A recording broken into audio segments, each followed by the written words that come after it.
Assalamualaikum warahmatullahi wabarakatuh. Perkenalkan, nama saya Muhammad Amrizal Arif. Di sini saya akan menjelaskan tentang tugas 3 praktikum pengendalian proses, yaitu tentang penentuan fungsi transfer pada pengendali. Berikut ini yaitu hal-hal yang harus kita perhatikan dalam menentukan fungsi transfer pada pengendali. Yang pertama yaitu ada KP atau gain, mana KP ini adalah bilangan yang menyatakan perbandingan antara perubahan output PV yang terjadi atas perubahan input MV.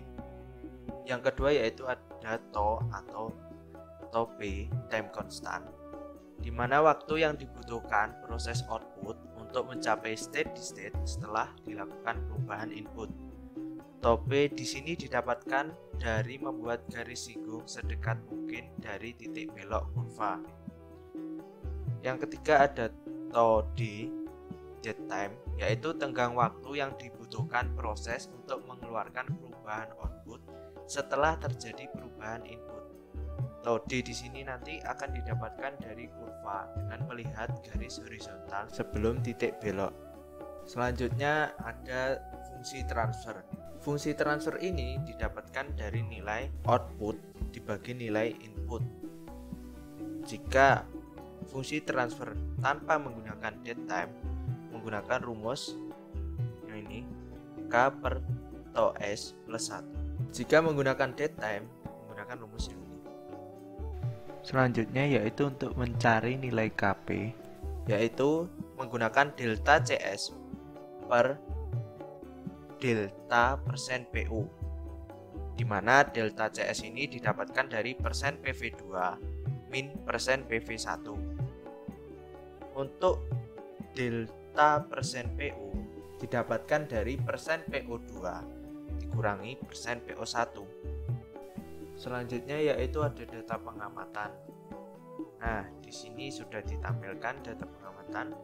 Ada persen PO1, PO2, persen PV1, persen PV2, delta persen PO, dan juga delta persen PV. Untuk tabel yang di bawah yaitu perbandingan terhadap T waktu dengan persen PV.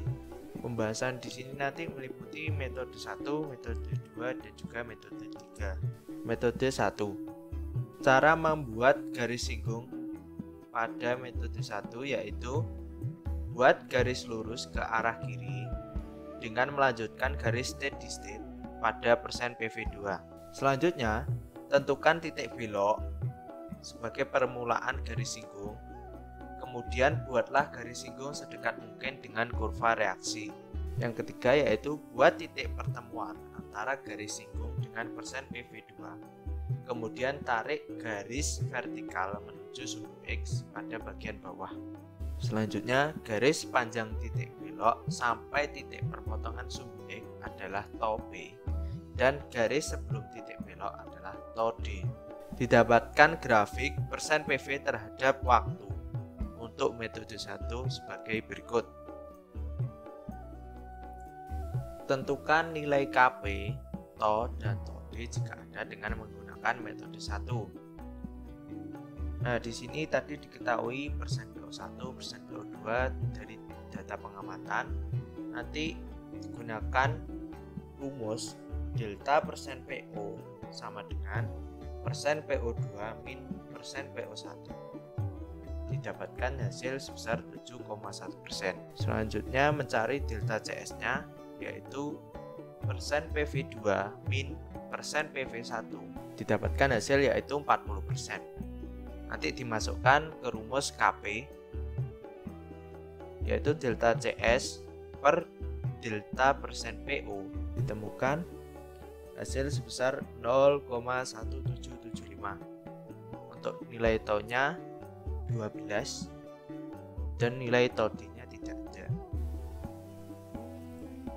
Selanjutnya menentukan fungsi transfer berdasarkan nilai yang diperoleh pada poin A2, yaitu karena tidak ada dead time-nya TOD, maka di sini kita menggunakan rumus fungsi transfer sama dengan K per TO S plus 1, di mana TO S-nya tadi diketahui nilainya 12 dan didapatkan hasil 0,0136538. Selanjutnya yaitu metode 2. Cara menggunakan metode 2 yaitu yang pertama, buat garis lurus ke arah kiri dengan melanjutkan garis steady state pada persen PV2.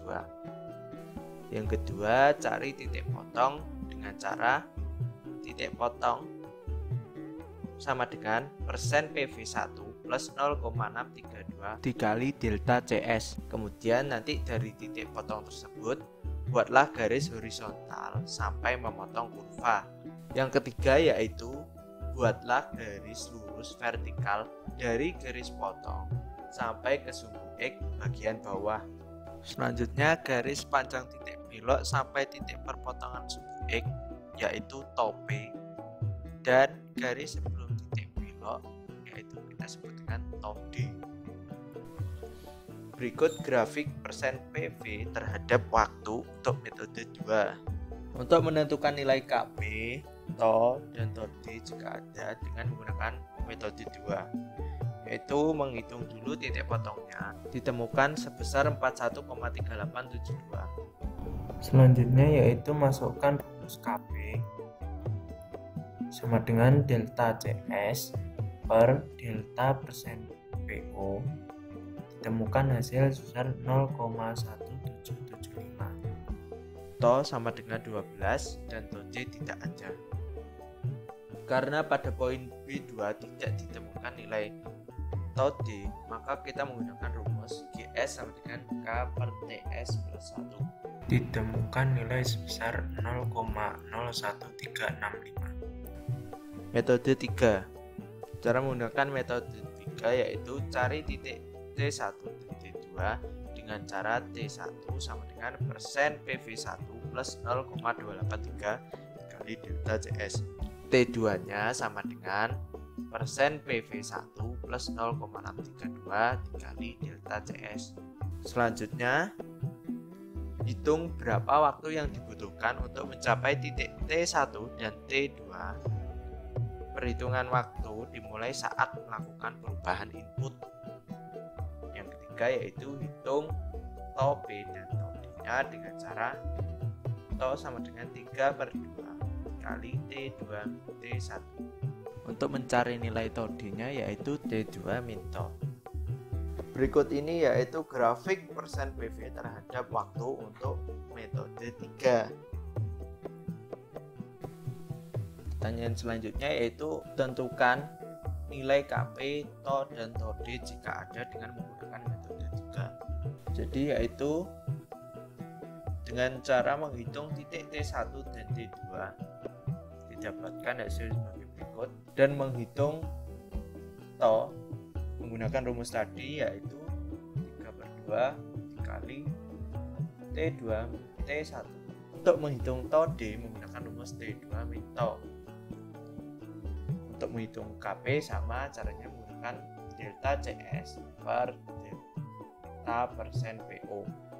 Ditemukan hasil sebagai berikut.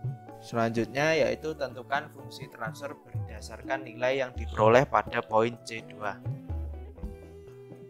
Fungsi transfer di sini sama menggunakan rumus K per TO S plus 1, ditemukan hasil sebesar 0,037631. Terima kasih atas perhatiannya, kurang lebihnya saya mohon maaf. Wassalamualaikum warahmatullahi wabarakatuh.